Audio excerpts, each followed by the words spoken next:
ये एक ऐसा क्षेत्र है विदेश नीति जिसमें बड़ा एक रोचक व्यंग है कि हम पूरी तरह से सरकार के साथ हैं। जी। मैं तो कम से कम जो बोलता हूँ मैं सरकार के समर्थन में बोलता हूँ, और सरकार गलतियाँ भी कुछ करे तो बहुत हद तक उनका समर्थन करते हैं। पहली बात जी। ये ध्यान रखना आवश्यक है। जी। विदेश नीति में सीधा कांग्रेस ने या मैंने निंदा की हो बहुत कम मैं देखूंगा इस तरह से, और लोग करें भी तो मैंने कम से कम नहीं की। हाँ, वो नहीं दिखा। दूसरा, उसके बावजूद ये जानना और अवेयर होना आवश्यक है कि शायद हमारे पड़ोसियों से हमारे रिश्ते इतने खराब कभी नहीं हुए जितने 2014 के बाद हुए। ये एक सामूहिक सच है। मैं इसको निंदा के रूप से नहीं कह रहा हूँ, मैं समर्थन करता हूँ फिर भी सरकार का, अगर वो कुछ भी करती है तो, कि वो भारत के हित में कर रही है। लेकिन सच्चाई तो ये है कि न नेपाल से न बांग्लादेश से, पाकिस्तान से सवाल ही नहीं उठता। श्रीलंका से अब थोड़ा बहुत हिलना हुआ है, नहीं तो कुछ अरसे पहले तक बड़ा ही एक ठंडा सा रिश्ता था।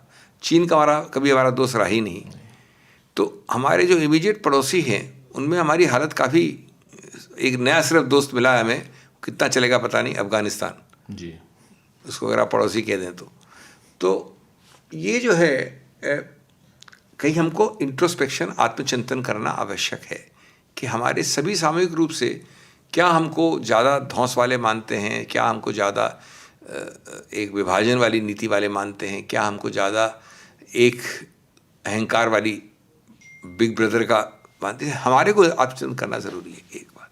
तीसरी बात, बांग्लादेश में जो हो रहा है वो मैं भर्त्सना करता हूँ सबसे कड़े शब्दों में, व्यापक रूप से। मैं उस पर कोई इफ एंड बट कंडीशनैलिटी नहीं लगाता हूँ, क्योंकि बांग्लादेश में ये सबसे पहले उसमें खुद को सेल्फ डिस्ट्रक्ट करेगा, उसको नष्ट करने की प्रक्रिया खुद उनके यहाँ हो रही है जी। और वहाँ सीधे रूप से राजनीति खेली जा रही है। इसके इसके जो नीचे के कारण है वो जानना आवश्यक होता है। यूनुस साहब को भय लगा है सबसे बड़ा कि मैं हटने वाला हूँ, जा रहा हूँ, मैं, मेरे दिन अब गिनित हैं। उसके बाद मेरी इतनी ज़बरदस्त जो है अधिकार क्षेत्र और इतना जो है सत्ता नहीं रहेगी। बीएनपी को ये डर है कि जो जमात की पार्टी है और एनसीपी है वो आ जाए या हमको मिलीजुली सरकार करनी पड़े। हमको पावर में आना अति आवश्यक है जल्दी, जिससे हम अपने आप को सशक्त कर सकें। तीसरा जो है कि भाई हमको अपने आप को सशक्त करना है और सर्वव्यापी करना है और डिक्टेटर बनाना है अवामी के वापस आने से पहले, क्योंकि आप ये भूल रहे हैं कि बहुत बड़े हिस्से बांग्लादेश के अभी तक अवामी सपोर्टर हैं जी, हसीना सपोर्टर हैं जी। तो वो रिग्रुप करें और एक मजबूत बने और सामूहिक रूप से वापस सत्ता में आए, उससे पहले हमको अपनी मजबूती बतानी है, इसलिए चुनाव जल्दी चाहिए। चौथा है कि ये जो अवामी है उनको भारत से कोई नफरत नहीं है। एक्चुअली वास्तविकता ये है कि भारत और बांग्लादेश के, मैं सार्क लॉ का प्रेसिडेंट रहा हूँ तो सबसे अच्छे मित्र हमारे बांग्लादेश के हैं वहाँ, लेकिन सबसे अच्छा तरीका हसीना और अवामी को आइसोलेट करना है कि भारत के विरुद्ध नफरत फैलाओ। ये कारण है, इसका भारत कोलैटरल डैमेज है। तो इसलिए इस कारण में सरकार की इतनी गलती नहीं है, बिकॉज उनका सबसे बड़ा टेरर है कि हसीना वापस आ जाएंगी। उनका सबसे बड़ा टेरर है कि समय निकलने से साइकिल बदलती है, आप जानते हैं राजनीति साइकिल की चीज़ होती है, तो अवामी की साइकिल का टाइम आएगा। तो उसको जागरूक रखने के लिए, उसको बॉइलिंग रखने के लिए आवश्यक है कि आप भारत की नफरत बढ़ाते रहिए, क्योंकि भारत इस वक्त हसीना है। अवामी लीग और भारत और हसीना उनके लिए सब इंटरचेंजेबल हो गया, इंटरचेंजेबल है, बिल्कुल। तो इस बात ये सब समझते हुए हमको बहुत ही एक अच्छे तरीके से इसको नेविगेट करना पड़ेगा, आसान नहीं है।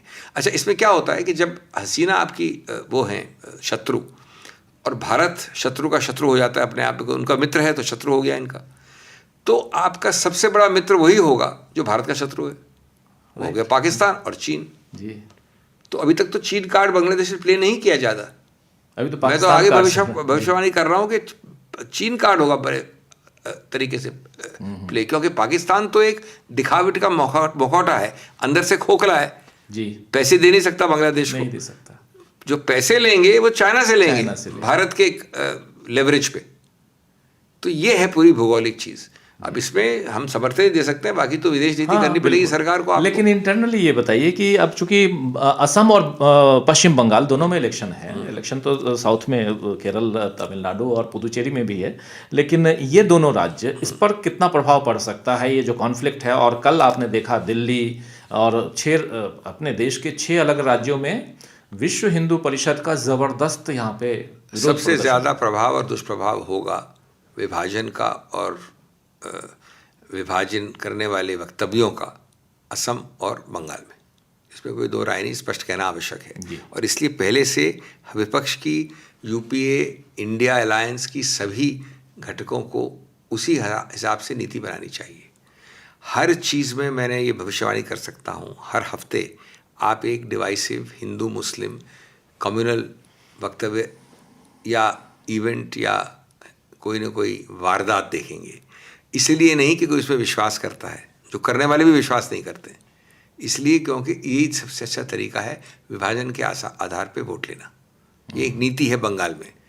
भारत की सबसे बड़ी अल्पसंख्यक संख्या 35% मानते हैं, ऑफिशियल कम है लेकिन एक्चुअल 35% यानी 1/3 से ज़्यादा। तो उसमें सिर्फ एक दुराव, भय, हिंदुओं में कोई ना कोई एक भय, सोच, विभाजन, अपनत्व वर्सेस दुरात्व की भावना, इसी के आधार पे वोट लेने का एक गेम है। और वो जानते हैं कि इसी आधार पे वोट मिल सकता है उनको उस प्रदेश में। असम में ये ऑलरेडी हो चुका है, क्योंकि वहाँ पर बड़ा इंटरेस्टिंग है, वहाँ हिंदू मुस्लिम इशू इतना नहीं है। वहाँ असमीज हिंदू और असमीज मुस्लिम वर्सेस नॉन असमीज मुस्लिम, नॉन असमीज हिंदू। असम का एक एथनोग्राफी समझना ज़रूरी है। असम में है वो हेमंत शर्मा ने कर रखा है शुरू से, लेकिन चूंकि ज़्यादा नॉन असमीज इस्लामिक हैं तो इसलिए वो जो है डोमेस्टिक मुस्लिम्स को भी प्रताड़ना करते रहते हैं। तो बट लेकिन वहाँ भी यही नीति चलेगी असम के चुनाव में, और असम में ख़ास तौर से क्योंकि हमारे यहाँ बहुत सशक्त हमारे वहाँ लीडर हैं जो कर रहे हैं, और हमारे वहाँ पर उनको सत्तारूढ़ होने के कारण भी भय है कि सब साइकिल चलेगी नहीं। तो इसलिए वहाँ तो ये ऑलरेडी उन्होंने किया, हर चीज़ में हिंदू मुस्लिम ले आते हैं। और हिंदू मुस्लिम का एक वेरिएंट असमीज नॉन असमीज। तो इसलिए बांग्लादेश के निवासियों का, उनके नाम का, उनके अस्तित्व का, उनके आइडेंटिटी का दुष्प्रभाव और दुरुपयोग, मैं कहूँगा दुरुपयोग, बीजेपी निश्चित रूप से 100% स्तर तक करेगी, असम में भी और बंगाल में भी करेगी। इसके लिए आपको सावधान होना पड़ेगा। इसके लिए आपको पहले से नैरेटिव बताना पड़ेगा कि साहब ये देख, हम जानते होने वाला ये कर रहे हैं, हमारा कोई इरादा नहीं था। और वो इंसिडेंट्स जो क्रिएट किए जाते हैं, एक चमकीला सा एक वो डाला जाता है फायर क्रैकर हर जगह कि इससे एक शोले उभरें, वो आपको उसके अगेंस्ट बहुत ध्यान रखना पड़ेगा। और लूज कमेंट्स आप बोलोगे तो उसका दुरुपयोग करके उसके ऊपर और लूज कमेंट्स आएंगे। मतलब साफ है कि बांग्लादेश में यूनुस जो हैं वो चाहते हैं कि सत्ता पर काबिज रहें, और फरवरी में उन्होंने चुनाव की घोषणा कर दी है, तो उससे पहले बांग्लादेश में चल रहा है। फिर इधर भारत के लिए विन विन, भारत में बीजेपी के लिए विन विन सिचुएशन है, क्योंकि जो कॉन्फ्लिक्ट उसमें भी एक हिंदू की हत्या वहाँ पे दुर्भाग्यपूर्ण है, लेकिन फिर भी उसका बेनिफिट कल से जो दिख रहा है यहाँ पे हिंदुस्तान में, जो विरोध प्रदर्शन हो रहे हैं बीएचपी की तरफ से, और चुनाव भी है सामने फरवरी के बाद, मार्च अप्रैल में 2 महीने में चुनाव इन 5 राज्यों में करवाना है, तो वो एक बेहतर स्थिति बनाने की कोशिश। और ये 4 इनमें से हारने वाले प्रदेश हैं जी, जो 5 आपने नाम लिए जी बीजेपी के लिए, तो वहाँ तो और भी आवश्यक है और ये दुराव करवाना।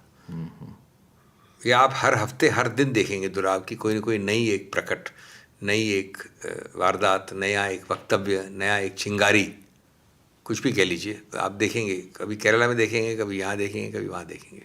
जी जी, तमिलनाडु में भी हो, तमिलनाडु में खैर इतना वो नहीं कर सकते, तमिलनाडु में समीकरण थोड़ा अलग है, लेकिन वहाँ भी कोशिश राजनीति दूसरी तरह की होगी। जी।